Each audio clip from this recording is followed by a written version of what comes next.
Sino ang hindi kasali sa 1-month pension or 10K GSIS Christmas cash gift na i-release sa mga pensioners starting on December 5, 2024? Answer, based po sa nabasa natin friends sa GSIS Touch na apps, ang entitled sa Christmas cash gift na ito from GSIS, 10K or 1-month pension are the following. Number one, old age pensioners.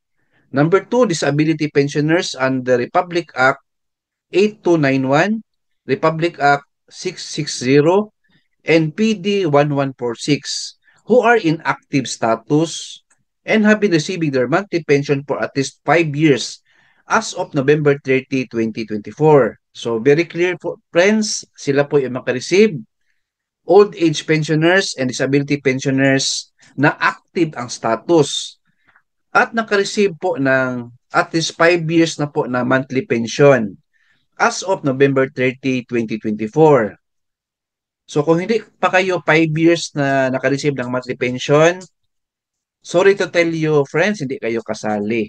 And lastly po, meron pang isa na pwede makareceive ng Christmas cash gift. Ito po yung mga suspended pensions due to non-compliance with a peer may still claim the cash gift after reactivating their accounts. Simple said, yung mga pensioner po na suspended yung pension kasi hindi compliant sa APIR or APIR may still claim the cash gift after reactivating their accounts. So, importante, friends, na i-reactivate nyo po kung suspended po yung pension ninyo.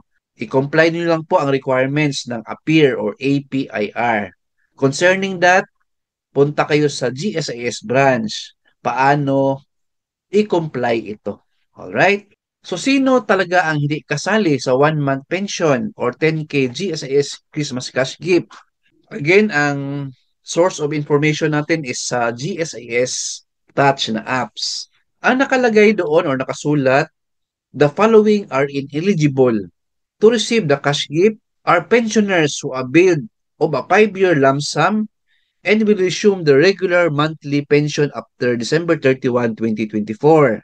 Second, yung mga survivorship pensioners, hindi kayo kasali. Third, yung dependent pensioners, hindi kayo kasali. Pensioners who retired under Republic Act 7699 or Portability Law, hindi kayo kasali, ma'am and sir.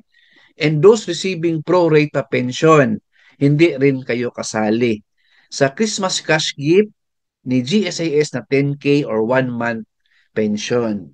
Ayan po. So kung may mga tanong kayo, ma'am and sir, please write in our comment section. Bigyan natin ng time yan to answer. Alright? Please like, share this video, and subscribe my YouTube channel. Thank you, God bless, and 2 thumbs up.